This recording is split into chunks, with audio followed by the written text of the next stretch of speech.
qualities that we should expect to see? The first one, courage, I would say, because obviously where he's coming from, he has never experienced such a level. He went on tour and he was thrown out there at 16 and playing against Newcastle, Milan. You have to be able to cope, first of all, physically, but mentally. It's, can I do this? And it's a position, obviously, that exposes you big time. I mean, you don't do what you have to do, and they are through. But he's emotionally a really stable boy. He wants it, and still very, very early in his career, but he's a really good prospect. How much harder is it when you're a defender at that age? Someone like Max, obviously, we see the talent, he can go out and beat people and create things, but for someone like Nali being that young and the physical challenges, it seems like a really difficult task. It is harder because you said Max can give the ball away in the final third and the consequences are not that drastic, but when you make a mistake or you don't set the line in the right way, the right height, and you can probably lose a duel in the defensive line the way we play with 40 meters behind you, the consequences are huge. And you need to be able to live with that stress, and that's not easy, and he's done it really well. Do you think if he's needed, given the injuries, he's ready to play Premier League? Yes, and he can play as centre back or as a fullback. He did it in the Champions League the other day, and I always tell the boys, you are here for a reason, and be ready because you're not going to be telling in 3 weeks' time, maybe in football is tomorrow or now, and you have to be ready for it. Hi, Mikel. Hi. You've been here 6 years, and if you don't mind me saying, you barely look a day older, or maybe a couple of days older. Thank you. Thank you very much.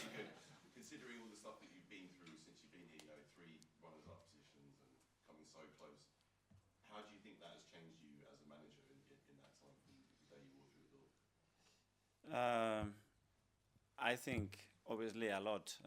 There's been a lot of changes as well, and the personnel and the people around you at the end. I think the ones that drive and I think probably draw your journey and your emotional state. I've been very lucky to be around some great people. I've learned so much about them, and I think I learned so much about myself as well, how to react, what the priorities are.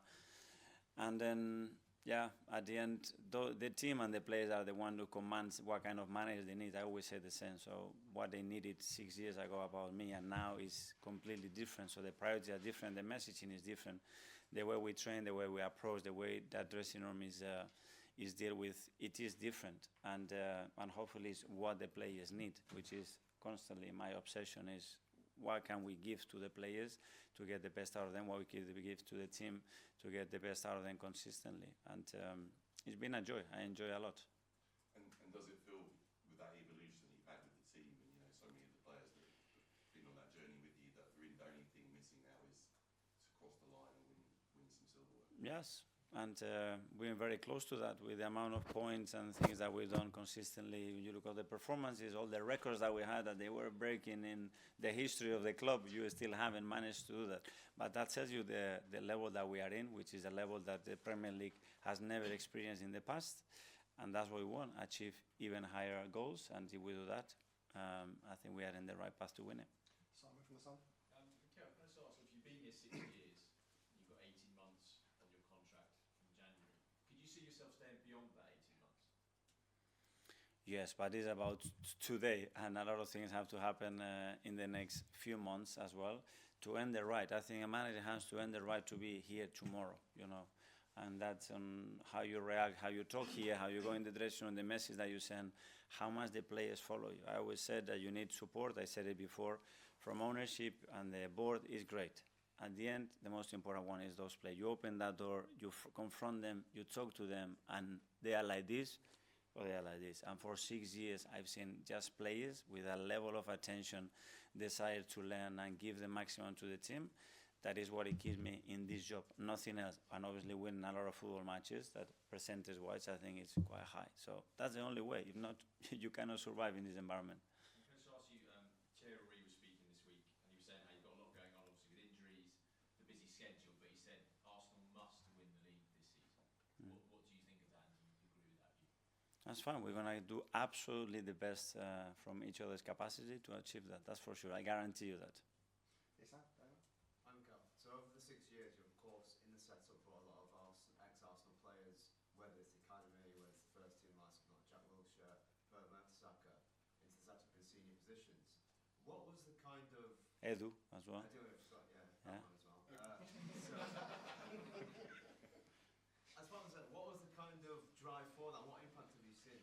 I love that. At the end, that history of the club, people has lived those experiences, bring something different. It's like an academy player has been here since he was 8. He has something else in them, a special feeling. And that's the power of it. And I will be more than happy to have more players. We have some ex-players. I have some very personal relations, some ex-players that have been part of different teams in the history of the club that are so helpful because they have lived things in a different way. Sometimes they have a different perspective as well from the outside of the things that we do, and that's a big value to us. Was there anything in particular before you came to Arsenal where you thought, I've seen this and this is why I need to bring in ex-players into a football club, whether it's culture or something else? Well, I think when you come in, first of all, you have to assess the situation. For example, Freddie was here. Freddie Ljungberg was here with us, and he was part of the coaching staff as well for a period, and he was a very important figure because he knew everything about it. He knew everything about the past, and it was really important at the time. So I think it's very important regarding what, at the end, the club needs and the player needs, which is the most important thing. I know, Victor, you just said before in an earlier question that we need to understand him.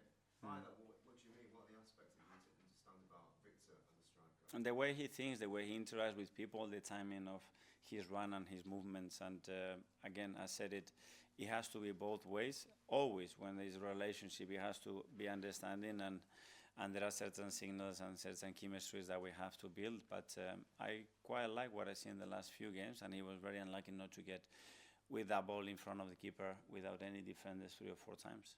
And finally to Gary. Mikel, just sort of picking up, you were sort of saying about your relationship with the players, and then Simon was asking you about the sort of contract. So now you're sort of talking to players about their futures, and would you say to Declan or Bukayo, yeah, I'm going to be here for the run? Because that's a question they will ask you when you're sitting down with them about their future. Yeah, they do ask me, but I cannot lie to them. I don't know. It's something that doesn't depend on me. Is that, are you really happy here? Do you feel that you have the energy and you feel that you can take this club where? Yes, 100% yes. But at the end, it doesn't depend only on me, and they have to make a decision that is based as well on what they feel about it. And again, that's another sign. When you sit with a player and he's talking to you in those terms and they really want to stay, they don't want to even listen to another options, that's a good sign, because that means that the club looks after them in the right way, and they believe that this is the right club for them to achieve the goals that they want in their life. When Arsene was here, he had sort of project, he had the project of moving to the new stadium, then he had to survive in the new stadium with limited money and try to build a team. You're in a sort of slightly different position. What would be your projects that you think are going to be going forward in the future that you think, where you need to build the club? Well, there is a lot of talk, obviously, in the next 2-3 years in terms of infrastructure, things that can happen. But my focus, because this is dealt in a great way at the club, my focus is performances and what we need to do to win big trophies, and that's the aim. Okay, guys, thanks very much. Thank you. Right, we're now going to take a moment just to raise